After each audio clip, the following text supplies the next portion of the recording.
পরিবেশ সংরক্ষণ ও সবুজায়নের বার্তা ছড়িয়ে দিতে গঙ্গারামপুর সাব ডিভিশনাল রিপোর্টার্স অ্যাসোসিয়েশনের উদ্যোগে শুক্রবার গঙ্গারামপুর ফুটবল মাঠে এক বৃক্ষরোপণ কর্মসূচির আয়োজন করা হয়।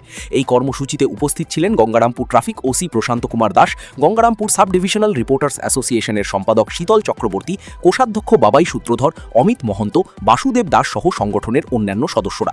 সংস্থার সদস্যরা পরিবেশের ভারসাম্য রক্ষা ও ভবিষ্যৎ প্রজন্মের জন্য সবুজ পৃথিবী গড়ে তোলার লক্ষ্যে অধিক সংখ্যায় বৃক্ষরোপণের গুরুত্ব তুলে ধরেন।